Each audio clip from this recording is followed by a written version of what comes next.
जय हिंद दोस्तों। मास्टर जी info channel पर मैं भवेश कुमार आप सबों का स्वागत करता हूं। दोस्तों आज हम लोग देखने वाले हैं लूसेंट ऑब्जेक्टिव सीरीज में ऐतिहासिक स्रोत के टॉप 80 एमसीक्यू। जी हां दोस्तों, टॉप 80 एमसीक्यू ऐतिहासिक स्रोत का आज हम लोग देखने वाले हैं। तो चलिए दोस्तों स्टार्ट करते हैं आज का वीडियो। पहला प्रश्न है दोस्तों कि बीते हुए युगों की घटनाओं के संबंध में जानकारी देने वाले स्रोतों को क्या कहा जाता है। तो इसे क्या कहते हैं दोस्तों, तो ऐतिहासिक स्रोत कहा जाता है। सेकेंड नंबर क्वेश्चन है, निम्नलिखित में से कौन सा कथन सही है। तो कौन सा कथन यहाँ पर सही है, ये प्रश्न पूछा जा रहा है। तो साहित्यिक स्रोत की तुलना में पुरातात्विक स्रोत अधिक प्रामाणिक है, यही यहाँ पर बिल्कुल सत्य हो जाएगा। तो option number A is the right answer. Next है, किस वेद में प्राचीन वैदिक युग की संस्कृति के बारे में सूचना दी गई है। तो यह इसका जो सही आंसर हो जाएगा दोस्तों ऋग्वेद में। ऋग्वेद में प्राचीन वैदिक युग की संस्कृति के बारे में सूचना दी गई है। नेक्स्ट है, निम्नलिखित में कौन सा ग्रंथ श्रुति ग्रंथ का अंग नहीं है। तो श्रुति ग्रंथ का अंग इनमें से कौन सा नहीं होगा दोस्तों, तो पुराण जो होगा दोस्तों ये श्रुति ग्रंथ का अंग नहीं है, जबकि श्रुति ग्रंथ का अंग संहिता, ब्राह्मण और उपनिषद तीनों हैं। ठीक है। नेक्स्ट है, निम्नलिखित में कौन सा ग्रंथ यह दावा करता है जो उस ग्रंथ में है वह विश्व में है और जो उस ग्रंथ में नहीं है वह विश्व में अलभ्य है। यह किस ग्रंथ में कहा गया है दोस्तों, यह जो है महाभारत में कहा गया है। नेक्स्ट है, त्रिपिटक धर्म ग्रंथ किसका है। त्रिपिटक जो धर्म ग्रंथ है दोस्तों यह बौद्ध धर्म का धर्म ग्रंथ है। ठीक है। ये एसएससी 2002, रेलवे 2005, आरएएस आरटीएस 2012 का पूछा हुआ प्रश्न है। जातक किसका ग्रंथ है दोस्तों, तो जातक जो है दोस्तों जातक बौद्धों का पवित्र ग्रंथ है। नेक्स्ट है, मिलिंद पन्नो जिसे मिलिंद के प्रश्न, राजा मिलिंद के प्रश्न और किस बौद्ध भिक्षु के मध्य संवाद के बारे में चर्चा है दोस्तों। तो आठवां का जो यहाँ पर सही आंसर हो जाएगा नागसेन द्वारा। मिलिंद पन्नो नागसेन और राजा मिलिंद के द्वारा प्रश्नों पर आधारित एक पुस्तक है जिसे मिलिंद पन्नो कहा गया है। नेक्स्ट है, निम्नलिखित में से किसकी तुलना मैकियावेली के द प्रिंस से की जाती है। तो कौटिल्य के अर्थशास्त्र की तुलना मैकियावेली के द प्रिंस पुस्तक से की जाती है। कौटिल्य के अर्थशास्त्र में किस पहलू पर प्रकाश डाला गया है। तो कौटिल्य के अर्थशास्त्र में राजनीतिक नीतियों पर, राजनीतिक पहलुओं पर प्रकाश डाला गया है। नेक्स्ट है, कलहन की पुस्तक का नाम क्या है। तो कलहन की पुस्तक का नाम राजतरंगिणी है, जिसमें कश्मीर के इतिहास के बारे में वर्णन है। अष्टाध्यायी किसके द्वारा लिखी गई पुस्तक है। तो अष्टाध्यायी जो पुस्तक लिखी गई है दोस्तों यह पाणिनि द्वारा लिखी गई पुस्तक है। नेक्स्ट है, महाभाष्य के रचनाकार कौन है। महाभाष्य के रचनाकार पतंजलि हैं। महाभाष्य के रचनाकार पतंजलि हैं। नेक्स्ट है, कालिदास द्वारा रचित मालविका अग्निमित्रम नाटक का नायक कौन है दोस्तों। तो इसका नायक हो जाएगा अग्निमित्र। मालविका अग्निमित्रम में जो नायक है उसका नाम अग्निमित्र है। नेक्स्ट है, हर्षचरित्र किसके द्वारा लिखी गई पुस्तक है। तो हर्षचरित्र जो है दोस्तों ये किसके द्वारा लिखी गई पुस्तक है। तो हर्षचरित्र के लेखक बाणभट्ट हैं। ठीक है। नेक्स्ट है, विक्रमाचरित्र के रचनाकार कौन है। तो विक्रमाचरित्र के रचनाकार बिल्हन हैं। ठीक है। नेक्स्ट है, चंद्रबरदाई द्वारा रचित ग्रंथ कौन सा है। तो चंद्रबरदाई द्वारा रचित जो ग्रंथ है पृथ्वीराज रासो। पृथ्वीराज रासो के लेखक चंद्रबरदाई हैं। नेक्स्ट चलते हैं 18 नंबर प्रश्न की ओर। वीडियो पसंद आए तो एक लाइक जरूर कीजिएगा और चैनल पर नए हैं तो चैनल को सब्सक्राइब कर लीजिएगा। नेक्स्ट है, निम्न में कौन सा सिकंदर के साथ भारत आने वाला इतिहासकार नहीं था। तो सिकंदर के साथ भारत कौन कौन पहले आया था यह देख लेते हैं दोस्तों। तो देख सकते हैं, निर्याकस सिकंदर के साथ भारत आया था, ओनेसिक्रेटस भारत आया था, ओरियोस्टोबुलस सिकंदर के साथ भारत आया था, जबकि हेराडोट सिकंदर के साथ भारत नहीं आया था। तो option number D is the right answer. Next है, निम्नलिखित में से किस विदेशी यात्री ने भारत का दौरा सबसे पहले किया था। तो भारत आने वाला प्रथम विदेशी के बारे में यह पूछा जा रहा है दोस्तों। तो मेगास्थनीज हो जाएगा। क्या हो जाएगा, मेगास्थनीज। नेक्स्ट है, मेगास्थनीज की पुस्तक का नाम क्या है। तो मेगास्थनीज के पुस्तक का नाम हो जाएगा दोस्तों इंडिका। मेगास्थनीज के पुस्तक का नाम इंडिका है। ये बीपीएससी 2005 का पूछा गया प्रश्न है। ज्योग्राफिका की रचना किसने की थी दोस्तों? तो ज्योग्राफिका नामक पुस्तक की जो रचना है इसके लेखक हैं स्ट्रोबो। कौन है? स्ट्रोबो। प्लिनी की पुस्तक का नाम क्या है दोस्तों? तो प्लिनी की पुस्तक का नाम है नेचुरल हिस्ट्री। नेचुरल हिस्ट्री नामक पुस्तक प्लिनी द्वारा रचित है। नेक्स्ट है पेरिपल्स ऑफ द इर्थ्रिस की रचना किसके द्वारा किया गया है? तो पेरिपल्स ऑफ द इर्थ्रिस की जो रचनाकार हैं इसके बारे में जानकारी नहीं है, यह अज्ञात नाम से यह पुस्तक लिखा गया है। नेक्स्ट है, यह कई बार ये प्रश्न पूछा गया है, ये भी हमें याद रखना है दोस्तों। फाहियान कहाँ का निवासी था? तो फाहियान जो था दोस्तों ये चीनी यात्री था। फाहियान चीनी यात्री था। ठीक है। नेक्स्ट क्वेश्चन की बात करें, फाहियान किसके शासनकाल में भारत आया था? तो फाहियान जो था दोस्तों यह चंद्रगुप्त द्वितीय, जिसे विक्रमादित्य के नाम से भी जाना जाता है दोस्तों, उसी के शासनकाल में भारत आया था। फाहियान चीनी यात्री था और इस चंद्रगुप्त द्वितीय के शासनकाल में भारत आया था। नेक्स्ट है, हर्षवर्धन के समय में कौन सा चीनी यात्री भारत आया था? तो हर्षवर्धन के समय आने वाले चीनी यात्री ह्वेनसांग था। ह्वेनसांग चीनी यात्री था जो हर्षवर्धन के शासनकाल में भारत आया था। ये एसएससी 2001 और रेलवे 2004 का पूछा गया प्रश्न है। नेक्स्ट है, 9वीं सदी में भारत आए अरब यात्री सुलेमान ने किस साम्राज्य को रुहमा कहकर संबोधित किया था? तो रुहमा कहकर किसे संबोधित किया था दोस्तों? पाल वंश को। नेक्स्ट है, अल बरूनी किसके शासनकाल का इतिहासकार था? तो अल बरूनी जो था दोस्तों महमूद गजनी के शासनकाल का इतिहासकार था। नेक्स्ट है, यात्री इब्न तूता कहाँ आया था? तो यात्री इब्न तूता जो था दोस्तों यह मोरक्कियों का निवासी था और यह मोहम्मद बिन तुगलक के शासनकाल में भारत आया था। एसएससी 2002 और रेलवे 2005 का यह पूछा गया प्रश्न है। नेक्स्ट है 30 नंबर प्रश्न, दक्षिण अफ्रीका यात्री इब्न तूता किसके शासनकाल में भारत आया था? तो मैंने अभी भी बताया दोस्तों, मोहम्मद बिन तुगलक के शासनकाल में इब्न तूता भारत आया था और मोहम्मद बिन तुगलक ने ही इब्न तूता को दिल्ली का काजी भी नियुक्त किया था। यह रेलवे 2005 का पूछा गया प्रश्न है। नेक्स्ट है, फारस के सुल्तान मिर्जा शाहरुख के राजदूत अब्दुल रज्जाक किस विजयनगर सम्राट के शासनकाल में विजयनगर आए थे दोस्तों? तो 31 का यहाँ जो राइट आंसर होने वाला है वह जाएगा देवराय द्वितीय के शासनकाल में फारस यात्री अब्दुल रज्जाक भारत आए थे। नेक्स्ट है, भारतीय पुरातत्व सर्वेक्षण की स्थापना किस वर्ष हुई थी? तो भारतीय पुरातत्व सर्वेक्षण विभाग की स्थापना 1861 में हुई थी। ठीक है। नेक्स्ट क्वेश्चन की बात करें, भारतीय पुरातत्व का जनक किसे कहा जाता है दोस्तों? तो भारतीय पुरातत्व के जनक के रूप में अलेक्जेंडर कर्निंघम को जाना जाता है। भारतीय पुरातत्व के जनक के रूप में अलेक्जेंडर कर्निंघम को जाना जाता है। नेक्स्ट है, निम्नलिखित विद्वानों में हड़प्पा सभ्यता का सर्वप्रथम खोजकर्ता कौन है? तो हड़प्पा सभ्यता का सर्वप्रथम खोजकर्ता के रूप में दयाराम साहनी को जाना जाता है। यह एसएससी 1999 का पूछा गया प्रश्न है। नेक्स्ट है, हड़प्पा सभ्यता की खोज किस वर्ष हुई थी? हड़प्पा सभ्यता की खोज 1921 में हुई थी राय बहादुर दयाराम साहनी द्वारा। नेक्स्ट क्वेश्चन की बात करें, वीडियो पसंद आए तो एक लाइक जरूर कीजिएगा, चैनल पर नए हैं तो चैनल को सब्सक्राइब कर लीजिएगा।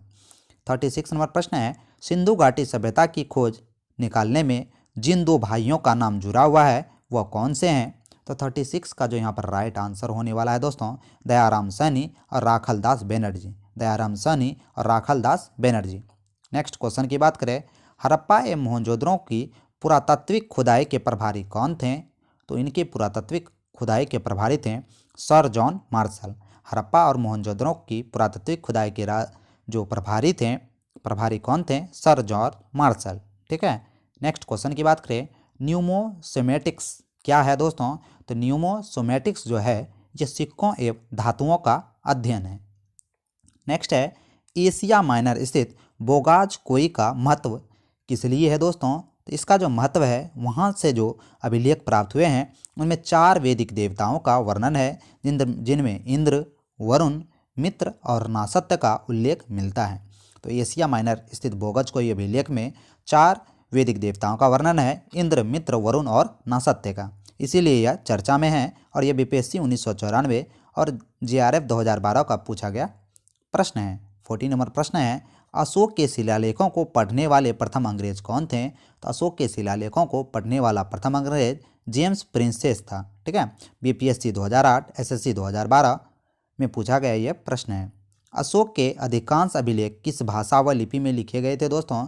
अशोक के अधिकांश जो अभिलेख थे यह प्राकृत भाषा और ब्राह्मी लिपि में लिखे गए थे। अशोक के अधिकांश अभिलेख प्राकृत भाषा और ब्राह्मी लिपि में लिखे गए थे, इसलिए ऑप्शन नंबर ए यहाँ पर राइट आंसर हो जाएगा।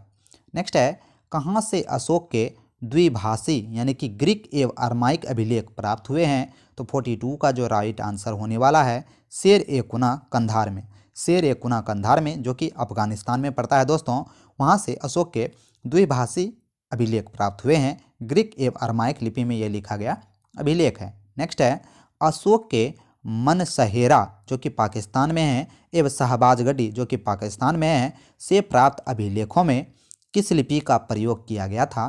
तो अशोक के पाकिस्तान वाले अभिलेख में दोस्तों यह किस लिपि का प्रयोग किया गया है?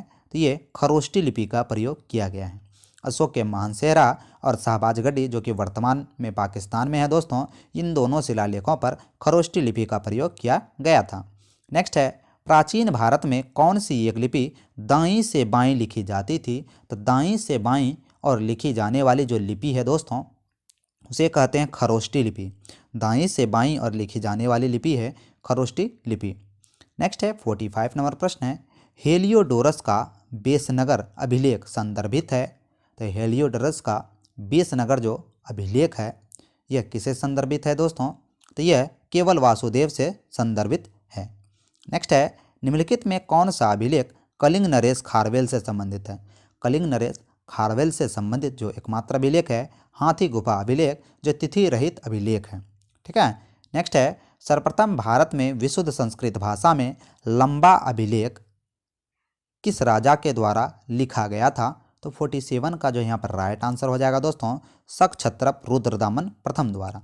सक्छत्रप रुद्रदामन प्रथम द्वारा सर्वप्रथम बार भारत में विशुद्ध संस्कृत भाषा में लिखा गया अभिलेख था। नेक्स्ट है, काव्य शैली का प्राचीनतम नमूना किसके अभिलेख से मिलता है? तो काव्य शैली का प्राचीनतम नमूना रुद्रदामन प्रथम के अभिलेख से मिलता है। नेक्स्ट है, निम्नलिखित में किस अभिलेख में चंद्रगुप्त मौर्य और अशोक दोनों का उल्लेख किया गया है? तो चंद्रगुप्त मौर्य और अशोक के बारे में जो उल्लेख किया गया है महाक्षत्रप रुद्रदामन एवं जूनागढ़ अभिलेख में। महाक्षत्रप रुद्रदामन का जूनागढ़ अभिलेख में चंद्रगुप्त मौर्य और अशोक के बारे में वर्णन किया गया है। नेक्स्ट चलते हैं 50 नंबर प्रश्न की बात करें। वीडियो पसंद आए तो एक लाइक जरूर कीजिएगा। लूसेंट सब्जेक्टिव, लूसेंट ऑब्जेक्टिव दोनों सीरीज चालू है दोस्तों। अगर आपने नहीं देखा है तो एक बार प्लेलिस्ट जरूर विजिट करें। मास्टर जी इन्फो पर आपको यूट्यूब चैनल पर आपको सभी तरह की तैयारियां उपलब्ध करा दी गई हैं। समुद्रगुप्त की सैनिक उपलब्धियों को वर्णन करने के लिए उसके किस अभिलेख की उपलब्धता की गई थी दोस्तों? तो 50 का जो यहाँ पर राइट आंसर होने वाला है वो हो जाएगा प्रयाग स्तंभ अभिलेख। प्रयाग स्तंभ अभिलेख ही समुद्रगुप्त का अभिलेख है दोस्तों। यह यूपीपीसीएस 2002 और बीपीएससी 2008 का पूछा गया प्रश्न है। प्रयाग प्रशस्ति अभिलेख का लेखक हरिसेन किस शासक का दरबारी था दोस्तों? तो 51 का राइट आंसर हो जाएगा समुद्रगुप्त का दरबारी था। प्रयाग प्रशस्ति अभिलेख जो लिखा गया था कवि हरिसेन, लेखक हरिसेन द्वारा लिखा गया था। यह समुद्रगुप्त का दरबारी कवि था। समुद्रगुप्त के सिक्के पर समुद्रगुप्त को वीणा बजाते हुए दिखाया गया है, यह भी हमें याद रखना है। महरौली का जो कि दिल्ली में स्थित लौह स्तंभ का निर्माण किस सदी में हुआ था दोस्तों? तो महरौली का लौह स्तंभ चतुर्थ सदी में हुआ था। महरौली का लौह स्तंभ चतुर्थ सदी में हुआ था। नेक्स्ट है, दिल्ली के महरौली में के कुवत उल इस्लाम मस्जिद के प्रांगण में स्थित प्रसिद्ध लौह स्तंभ किसकी स्मृति है दोस्तों? तो 53 का जो राइट आंसर हो जाएगा दोस्तों ये चंद्र की स्मृति है। किसकी स्मृति है? चंद्रगुप्त विक्रमादित्य की स्मृति है, ये भी हमें याद रखना है। सती प्रथा का पहला पुरातात्विक उल्लेख कहाँ से मिलता है? तो सती प्रथा का प्रथम पुरातात्विक अभिलेख एरन अभिलेख से मिलता है। नेक्स्ट है, एरन अभिलेख का संबंध किस शासक से है? तो एरन अभिलेख का संबंध भानुगुप्त शासक से है। यह रेलवे 2005 का पूछा गया प्रश्न है। नेक्स्ट है, ऐहोल प्रशस्ति के रचयिता डॉक्टर रविकीर्ति किस चालुक्य शासक का दरबारी कवि था दोस्तों? तो 56 का जो राइट आंसर हो जाएगा पुलकेशियन दूत का। पुलकेशियन दूत का जो दरबारी कवि था दोस्तों रवि कीर्ति, इन्होंने ही ऐहोल प्रशस्ति अभिलेख को लिखा था। नेक्स्ट है, हर्ष एवं पुलकेशियन दूत के मध्य हुए संघर्ष की जानकारी कहाँ से मिलती है दोस्तों? तो इन दोनों के बीच हुई संघर्ष की जानकारी ऐहोल अभिलेख से मिलती है। हर्ष यानी कि हर्षवर्धन और पुलकेशियन दूत के बीच मध्य हुए संघर्ष के बारे में ऐहोल अभिलेख से हमें जानकारी मिलती है। कवि कालिदास के नाम का उल्लेख किस लेख में हुआ है? तो कवि कालिदास के नाम का उल्लेख ऐहोल अभिलेख में हुआ है। नेक्स्ट क्वेश्चन की बात करें, अभिलेखों को ऐतिहासिक प्राकथन के साथ प्रारंभ करने की परंपरा का सूत्रपात किसने किया था दोस्तों? तो 59 का यहाँ जो राइट आंसर होने वाला है वो हो जाएगा राजा राम प्रथम ने, राजा राज प्रथम ने। नेक्स्ट है, कहाँ से प्राप्त अभिलेख को महासभा की कार्यप्रणाली के विषय में विस्तृत जानकारी मिलती है? तो कहाँ से प्राप्त अभिलेख में? उत्तर मेरूर अभिलेख में। ठीक है। नेक्स्ट क्वेश्चन की बात करें, भारत में सिक्कों का प्रचलन कब से प्रारंभ हुआ? तो भारत में सिक्कों का प्रचलन प्रारंभ हुआ 600 ईस्वी पूर्व से। भारत में सिक्कों का प्रचलन प्रारंभ हुआ 600 ईस्वी पूर्व से। नेक्स्ट है, भारत में प्राचीनतम मुद्रा माना जाता है? तो भारत में प्राचीनतम मुद्रा आहत सिक्के को माना जाता है। नेक्स्ट क्वेश्चन की बात करें, भारत में सर्वप्रथम स्वर्ण मुद्राएं किसने चलाई थी? तो भारत में सर्वप्रथम स्वर्ण मुद्राएं इंडो बैक्ट्रियन शासक द्वारा चलाया गया था। ठीक है। नेक्स्ट क्वेश्चन है, निम्नलिखित में से किसने सोने की सर्वाधिक शुद्ध सिक्के चलाए? तो सोने के सर्वाधिक शुद्ध सिक्के कुषाण शासकों द्वारा चलाया गया था। नेक्स्ट है, सातवाहनों के समय मुद्रा सर्वाधिक किस धातु के बने हुए थे? तो सातवाहनों के समय मुद्रा जो सर्वाधिक थी वह सीसा के बने हुए थे। नेक्स्ट क्वेश्चन है, निम्नलिखित में से किसने बड़े पैमाने पर स्वर्ण मुद्राएं चलाई? तो किसने बड़े पैमाने पर स्वर्ण मुद्राएं चलाई? तो कुषाण शासकों ने बड़े पैमाने पर स्वर्ण मुद्राएं चलाई। नेक्स्ट है 68 नंबर प्रश्न, सोने के सर्वाधिक सिक्के किस काल में जारी किए गए थे? तो सोने के जो सर्वाधिक सिक्के थे दोस्तों यह गुप्त काल में जारी किए गए थे। वहीं सर्वाधिक शुद्ध सिक्के कुषाण काल में जारी किए गए थे। वहीं डायरेक्ट पूछे सर्वाधिक सिक्के तो गुप्त काल में जारी किए गए थे। निम्नलिखित में से किस स्थल से रोमन सिक्के मिले हैं दोस्तों? तो किस स्थल से रोमन सिक्के मिले हैं? अराकेमेडू से रोमन सिक्के मिले हैं। भीमबेटका किस लिए प्रसिद्ध है? तो भीमबेटका में दोस्तों गुफाएं हैं और यह इसीलिए प्रचलित है। गुफाओं की शैलाचित्र लिखी हुई है भीमबेटका में, यह मध्य प्रदेश में है। प्राचीन काल में भारत के लोग बर्मा को किस नाम से जाना जाता था?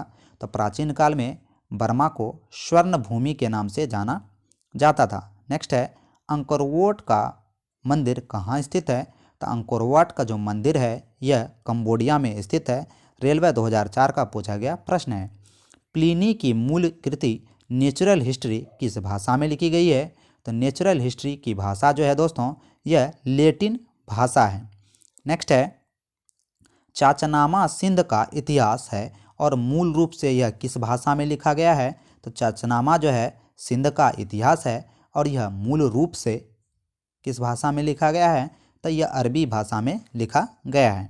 नेक्स्ट चलते हैं 74 नंबर प्रश्न की बात करें। 74 नंबर प्रश्न है दोस्तों, भारत के सांस्कृतिक इतिहास के संदर्भ में इतिवृत्तों राजवंशी इतिहासों के वीर गाथाओं का कंठस्थ करना निम्नलिखित में से किसका व्यवसाय था? तो 74 का यहाँ पर राइट आंसर हो जाएगा मगध का ऐतिहासिक व्यवसाय था। नेक्स्ट है, चीनी यात्री संयुग्न ने भारत यात्रा कब की थी? तो चीनी यात्री संयुग्न ने भारत यात्रा 518 ईस्वी से 552 ईस्वी में किया था। नेक्स्ट क्वेश्चन की बात करें, महाभारत युद्ध के लिए 3101 ईस्वी पूर्व तिथि का उल्लेख निम्नलिखित में से किस अभिलेख में हुआ है? तो 76 का यहाँ पर राइट आंसर हो जाएगा पुलकेशियन दूत के ऐहोल अभिलेख में। नेक्स्ट है, रबातक अभिलेख किससे संबंधित है? तो रबातक जो अभिलेख है दोस्तों यह कनिष्क से संबंधित है। नेक्स्ट है, भारतवर्ष के लिए इंडिया शब्द का प्रयोग सर्वप्रथम किसने किया था? तो भारतवर्ष के लिए इंडिया शब्द का सर्वप्रथम प्रयोग किया था हेराडोटस ने। किसने? हेरोडोटस ने। नेक्स्ट क्वेश्चन की बात करें 79 नंबर प्रश्न है, किसने ब्राह्मी एवं खरोष्टी लिपियों का उद्विचित किया था? तो किया किसने किया था दोस्तों? तो 79 का राइट आंसर हो जाएगा जेम्स प्रिंसेस ने। नेक्स्ट है, निम्नलिखित में से प्राचीन भारत का कौन सी लिपि दाहिने से बाईं ओर लिखी जाती थी? तो दाहिने से बाईं ओर लिखी जाने वाली लिपि थी खरोष्टी लिपि। यह बीपीएससी 2012 का पूछा गया प्रश्न है। तो अभी हम लोगों ने ऐतिहासिक स्रोत देखा जो कि लूसेंट ऑब्जेक्टिव के पूरे ऑब्जेक्टिव की बात करें तो टोटल 80 MCQ अभी हम लोगों ने देखा। आशा करता हूं कि आज का क्लास आपको अच्छा लगा होगा। क्लास अच्छा लगा होगा तो ज़्यादा से ज़्यादा इस वीडियो को शेयर कीजिएगा और चैनल पर नए हैं तो चैनल को सब्सक्राइब कर लीजिएगा। और दोस्तों एक लाइक ज़रूर कीजिएगा ताकि आपके अटेंडेंस का मुझे पता चल सके। तो मिलते हैं दोस्तों अगले वीडियो में। जय हिंद, जय भारत।